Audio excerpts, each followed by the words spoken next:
If you listen to the conventional wisdom on Wall Street, you'd think that Fed Chief Jay Powell has really dropped the ball, that he should have been more cognizant of runaway price increases, that he was wrong to say inflation was transitory because it's here and it's here to stay. But the people pushing this narrative couldn't be more wrong. And soon, I am predicting that they will have to eat crow. Jay Powell is smarter than the inflationistas.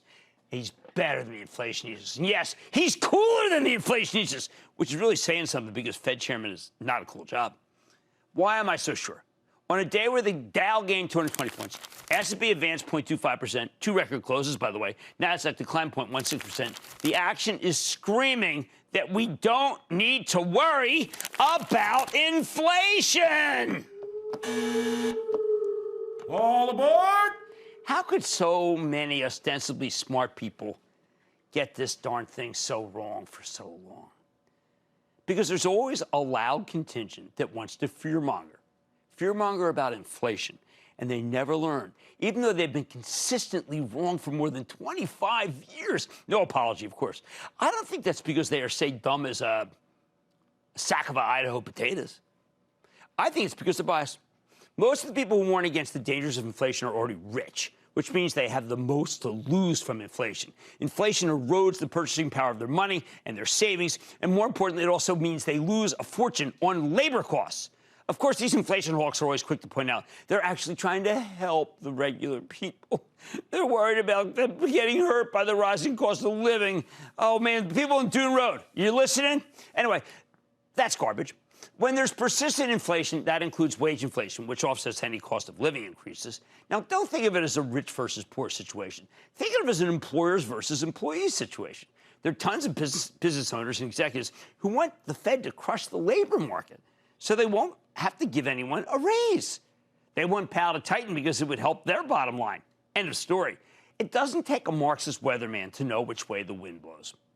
But here's what they'd see if they actually looked at the situation objectively rather than trying to line their already huge pockets. First, Powell's been adamant that we need to wait and see what happens with the Delta variant before he starts raising rates or even tapering. Now, the inflationists love to argue that Delta will have no real impact whatsoever because the mortality rate remains low. That's ridiculous.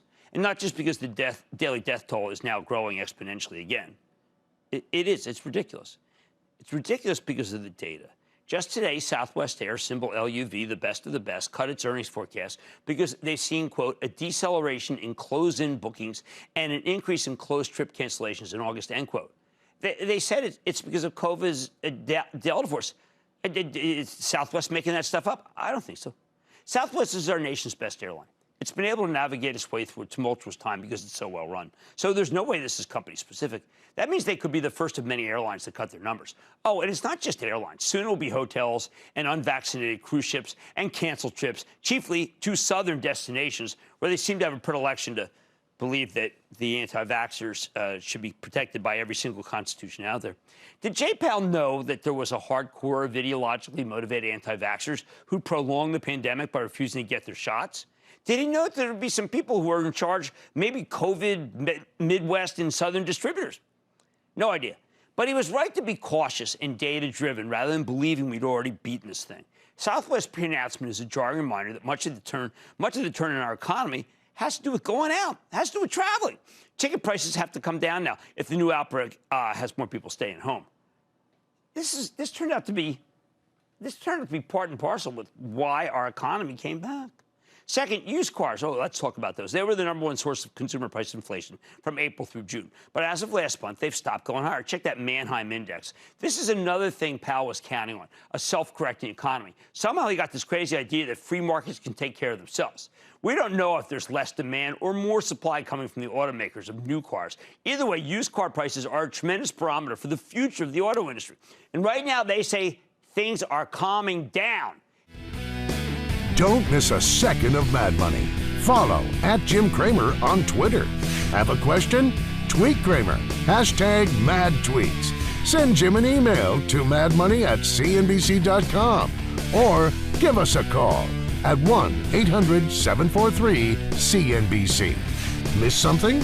Head to madmoney.cnbc.com.